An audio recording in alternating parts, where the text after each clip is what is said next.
Sometimes when you build something, you just have to live with it for a while to see if it's really going to work out for you. Let me show you my silverware drawer. About 2 years ago, I built this little divider system in here to sort all of my silverware.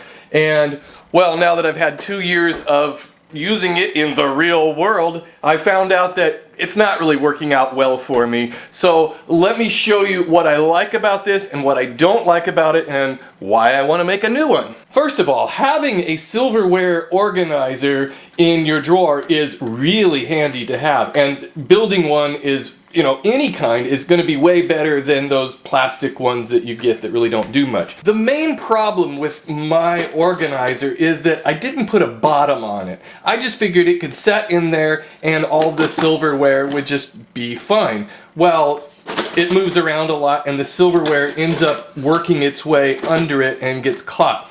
The other thing I did is I wanted to make it adjustable so that I could remove these little dividers and change them around however I wanted.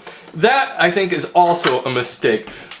For one thing, anything that's adjustable really never gets adjusted. I've never adjusted these after I built it. It works for me the way they are. So I don't need the adjustable dividers.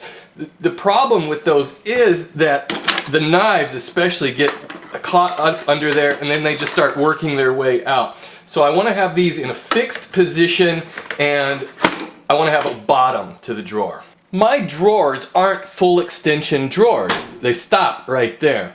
So one of the problems with this divider is that it's really hard to grab anything that's in this back section. I thought it would be nice to build it to where I had two sections here so I could just store long things, but it just becomes a mess. So the way I want to do it now is I want to just continue this arrangement in the back, but maybe just a couple of dividers. That way things like my can opener will still fit in there this way, but I'll be able to pull it out much easier. I do like that I used solid wood and not plywood to make this. It's a lot sturdier and it's not going to splinter off as easily as plywood would.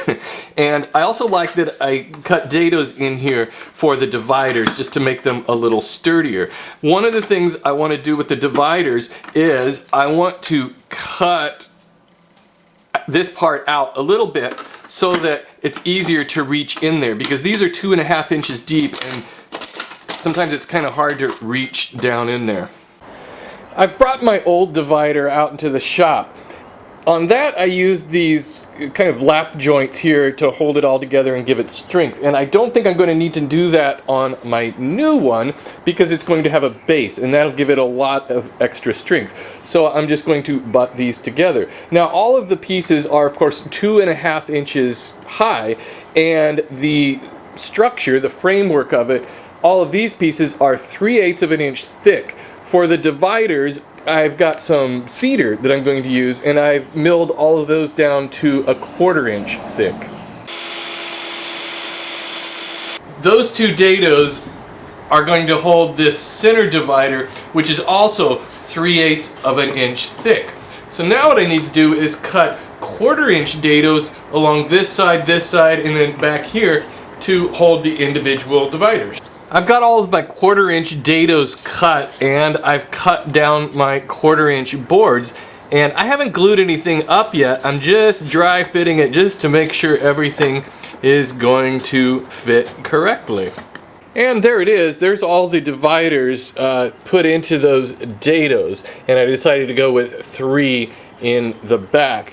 Now, after thinking about it, I don't think you really need to do those dados and slide them in there. It's kind of a pain, and I think you could just, glue them up here and here, and it would be fine. So, just forget everything I said about the dados. I have a really large lid that I'm going to use and just eyeball it to draw an arc where I can cut this out on the bandsaw.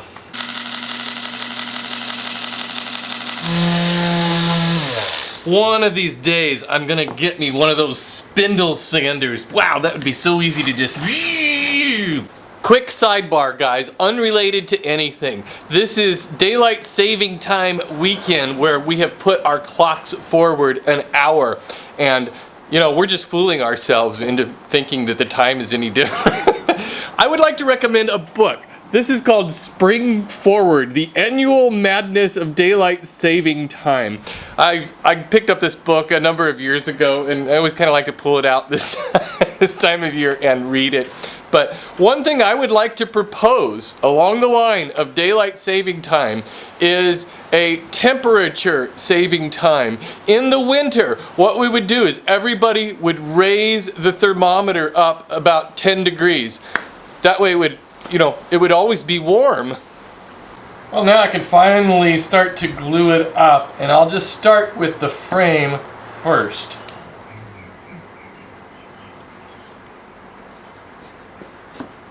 Wow, that was a tricky glue up job.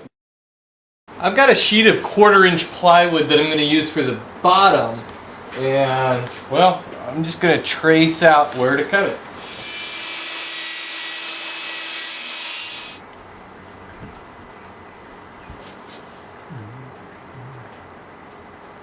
Okay, just forget everything I said about forgetting everything I said about dados. Cutting those dados in here really helped in gluing this all up because, you know, it was easy to slide those in there, and then I was able to clamp it all together, and well, hey, there you have it. And there it is, all set in. I've put in several coats of lacquer, and I let this dry for a couple days to make sure it was all cured and nice and hard. And it's done, and I hope this is going to work out a lot better than my old one. It already seems a lot more organized. So I'll let you know in a couple of years if this one turns out. Thanks for watching. Visit my website at woodworkingformeremortals.com.